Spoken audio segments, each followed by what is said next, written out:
You're like taking your last college exam and you have a job. I was on the New Jersey Transit bus back home when they called me, and they had just done where you can't talk on your phone on the buses.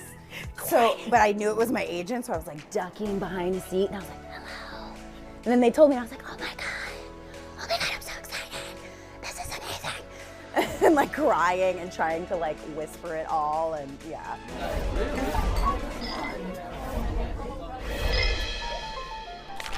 Melissa Fumero, actor, director. We are in the Pig and Whistle.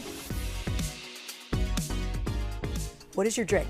My drink is a latte with an extra shot of espresso and some cinnamon.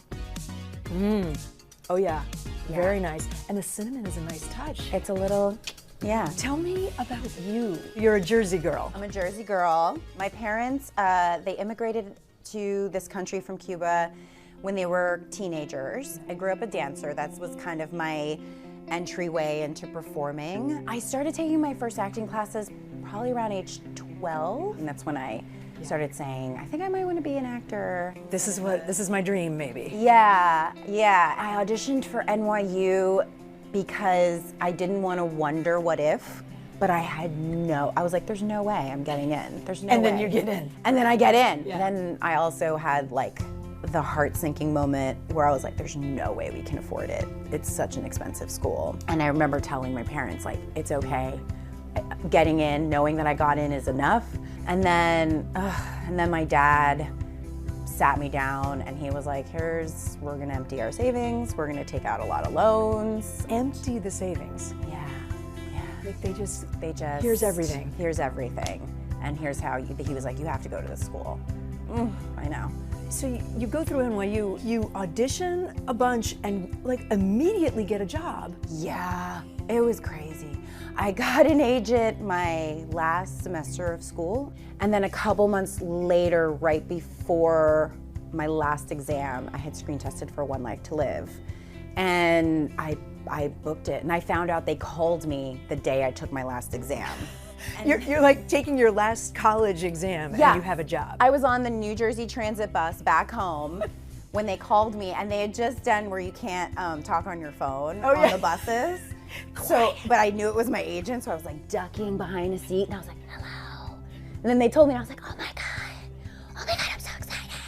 This is amazing. And like crying and trying to like whisper it all, and yeah. Wow, it's like your dream is coming true.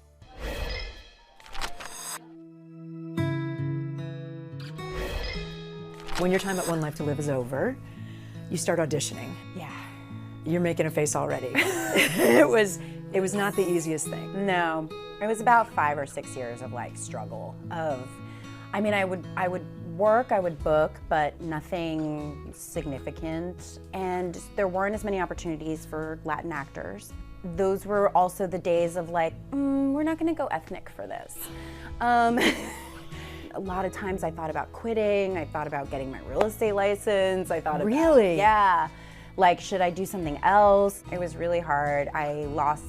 My confidence got rocked. I was with my husband already at the time. We decided to move to LA because we were like, we're gonna run out of money super quick. I sort of reluctantly was like kicking and screaming. I was like, I'm never gonna leave New York. Because your whole family's here. Yeah, and I was like, I'm a New Yorker. But it was the best thing we did, and I booked Brooklyn a year after we moved there. Brooklyn Nine-Nine.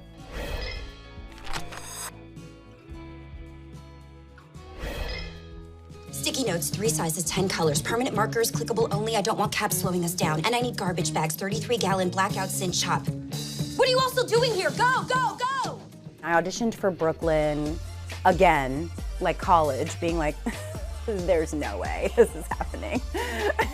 So I went into that audition like weirdly confident. I was like, this is hilarious. And I'm nothing to lose. Nothing to lose.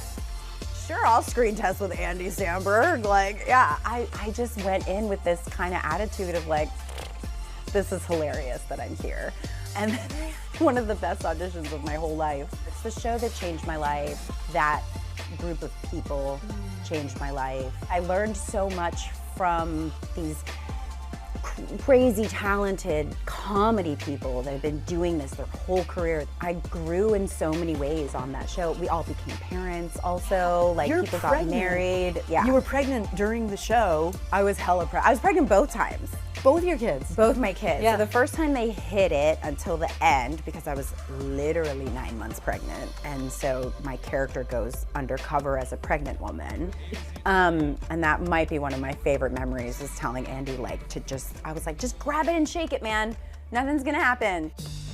I don't know. Is anyone gonna buy it? I mean, do I look pregnant? I mean,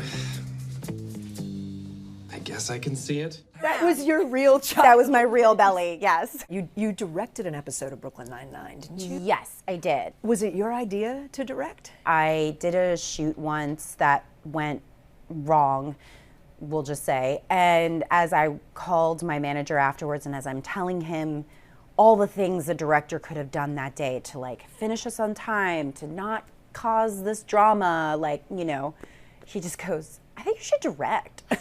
I was like, what? No, that's not, I'm upset right now. And this is really bad today. This guy was, you know. Yeah. And he was like, no, yeah, okay, no, I hear you, no, and you're totally right, but I think you should direct. You know, because we really need more Latin voices in directing, in comedy. We have a lot in drama, but not so much in comedy.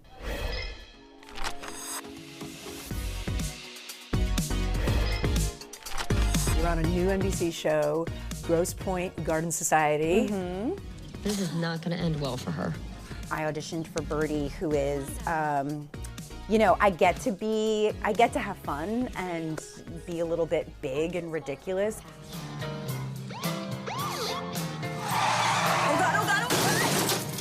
She's a little bit brash and maybe a little toxic. She's serving community service at the garden, so she's really a fish out of water in this garden club.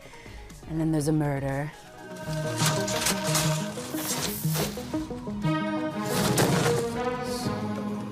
Do you know who's in the quilt? Takes a sip of coffee. Besides the murder, there's so many amazing twists and turns with these characters and their relationship and their lives and their connections to each other. And then towards the end of the season, the timelines will converge. Okay. I know I can say that.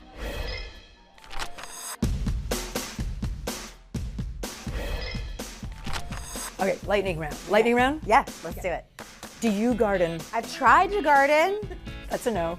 I've tried. I've been semi-successful. I grew some kale during the pandemic. That's successful. Yeah. Kale's hard. I grew some kale. Best thing about being a mom?